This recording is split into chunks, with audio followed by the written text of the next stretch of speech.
Okay mga ka-workshop, ito yung kanyang diagram para sa positive trigger, dual horn with rapid sound ng kanyang loud horn.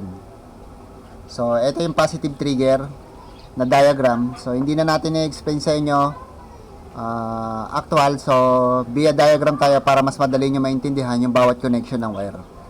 So, ito yung kanyang relay. Kailangan nyo dalawang relay. Pwedeng yung malaking relay, pwede rin naman yung SPDT relay na mini relay.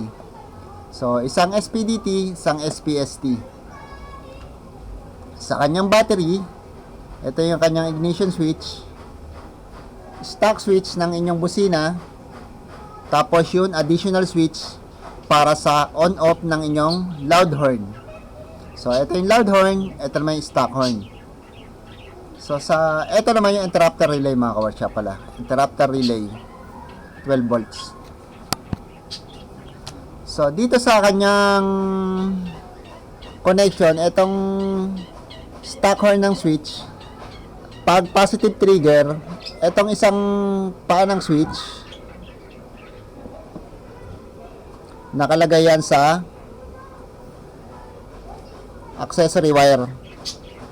Tapos yung isa niya namang line,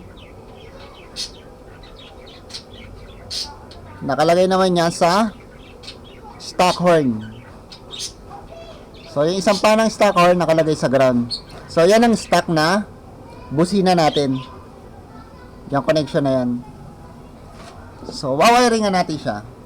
Yung number 30 ng ating unang relay, no? Yung SPDT relay, yung number 30, ilalagay natin sa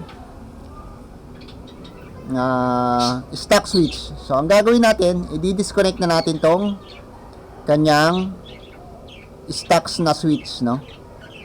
Disconnect na natin yan. So, pwedeng dito nyo siya i-disconnect mga ka-workshop sa pin niya, sa pinaka-pin ng inyong busina. May dalawang pin dyan. Pwedeng din nyo siya i-disconnect yung dalawang nakatusok na pin. So, yung isa doon, yung galing sa inyong stock switch, ilalagay natin sa number 30.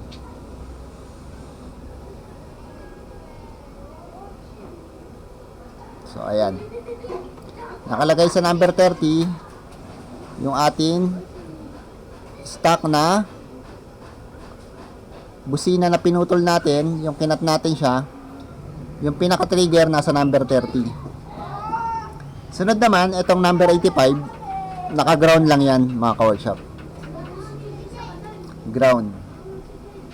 Tapos yung number 87A, itong nasa gitna na pin ng relay na to, number 87A, siya yung lalagyan nyo ng wire. Yan. Nakakonect naman siya dito sa pinutol nyong stock horn.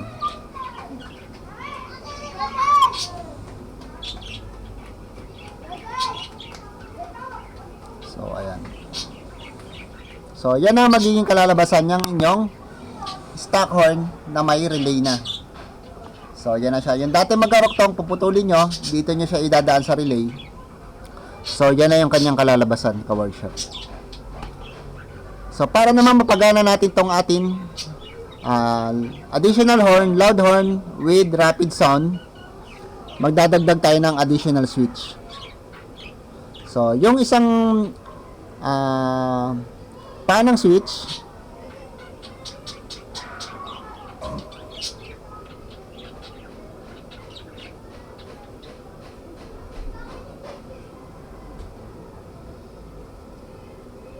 nakalagay dito sa accessory wire.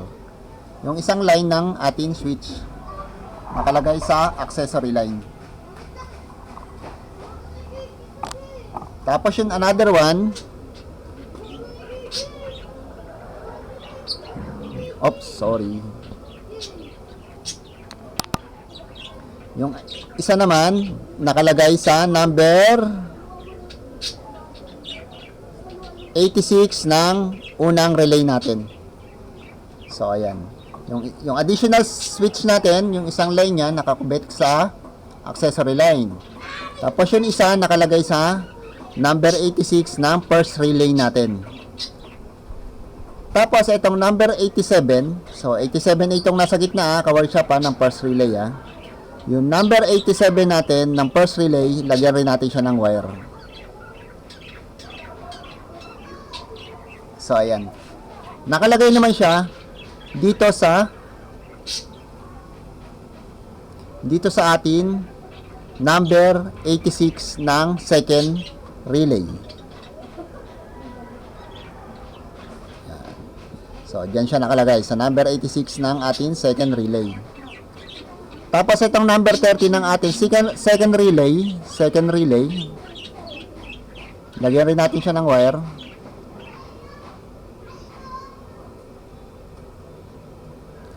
Nakakonect naman siya.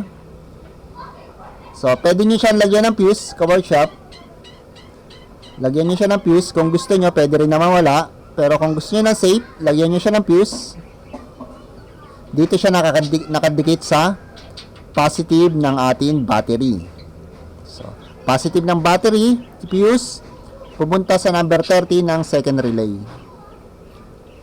Tapos yung ating number 85 ng second relay, 85, ground naman siya, ka-workshop. Yan, ground. Sunod yan, yung kanyang number 87, no? Kung meron pa siyang isang pa rito, ka-workshop, halimbawa SPST rin ang nabili nyo, SPDT, hindi nyo na gagamitin itong nasa gitna. Ang gagamitin nyo na itong nasa taas. Ngayon, kung SPST, huwag kayong maguguluhan na, kung SPST, ang gagamitin nyo, alin dyan sa dalawa. Kung SPDT, yun nasa taas, yun 87A. So, example, gamitin natin yung SPDT relay.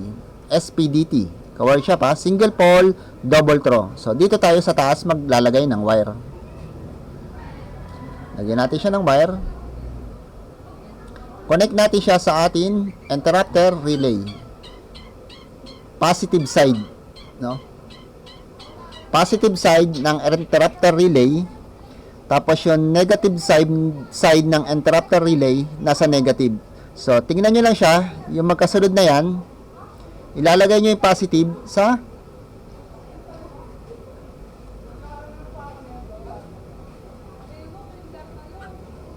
positive ng atin loud horn.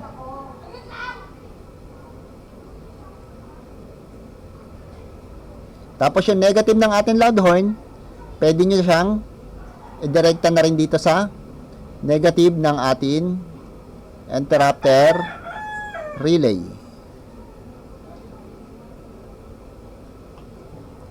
So, ayan na siya, ka-workshop. So, marami magtatanong bakit gumamit ako ng dalawang relay. Pwede naman isang relay lang.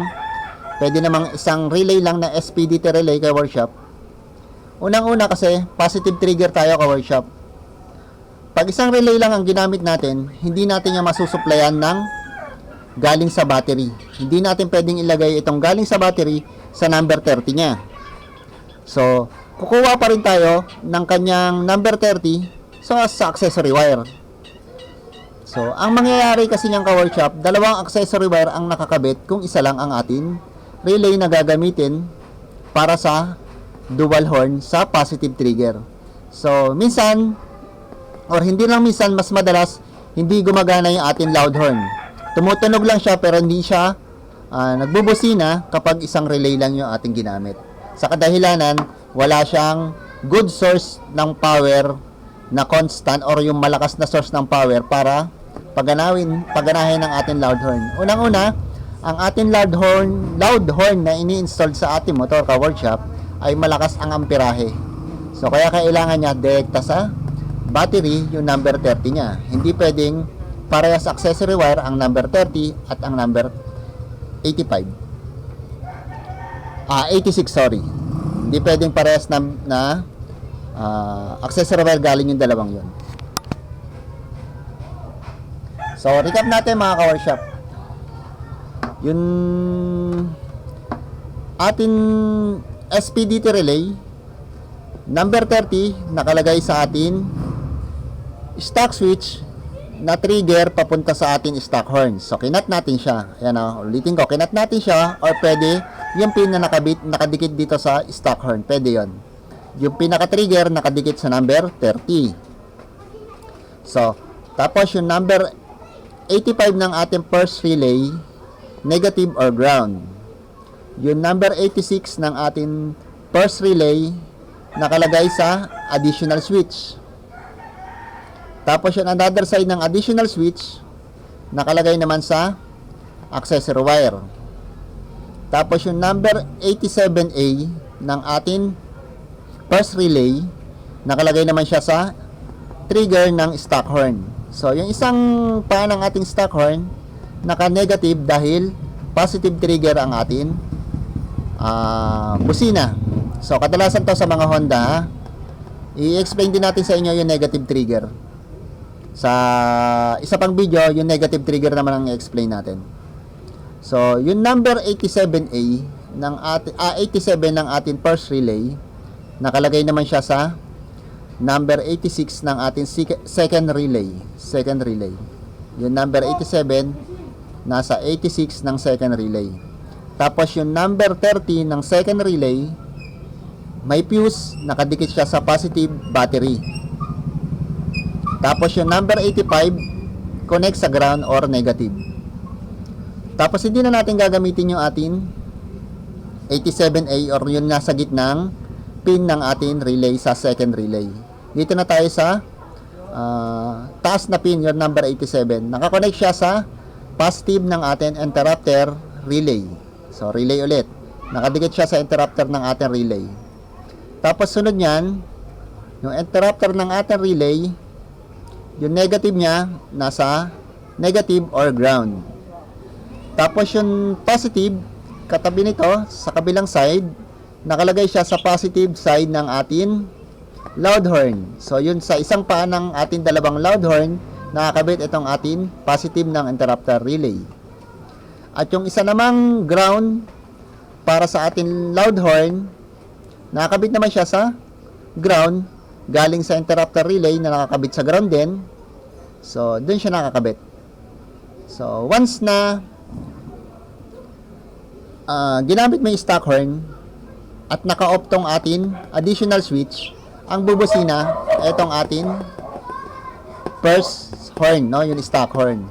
Pag inan mo naman tong additional switch, syempre magkakaroon ng power tong 86. So lilipat yon connection dito sa 87. Magbabato dito sa number 86.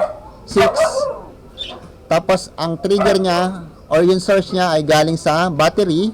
So magbabato siya ng trigger dito sa number 86. Lilipat naman yung atin second relay sa number 87 switch. Magbabato sa interrupter relay ng trigger para i-trigger niya yung atin loud horn para bumasina as a rapid loud horn. So, yan mga ka-workshop. Sana naintindihan nyo mabuti at nasundan nyo yung sinasabi ko. Medyo mabilis lang. So, sana inunawa nyo mabuti dahil hindi kayo maliligaw kapag nasundan nyo yung ganitong klaseng diagram para sa dual horn with rapid sound. So, oo nga pala. Itong positive trigger ka-workshop, note lang, ito ay mga kadalasan sa Honda na motor or yung mga GY6 na motor. Karamihan kasi doon positive trigger or hindi karamihan, halos talaga positive trigger ang kanilang busina. So sa mga Yamaha, hindi pwede ito kasi ang sa mga Yamaha ay negative trigger. So paano nyo naman malalaman kung positive trigger or negative trigger ang inyong busina? Gagamit kayo syempre ka-workshop ng test light.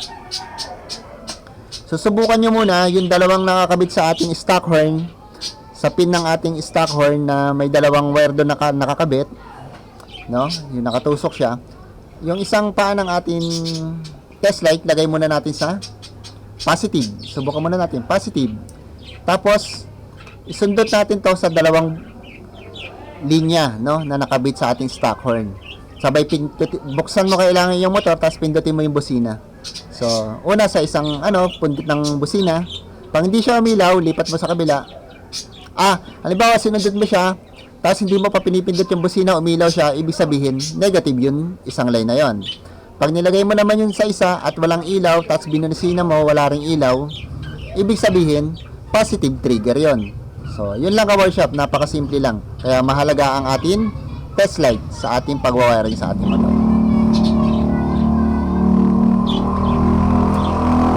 So, yun lang ka-workshop.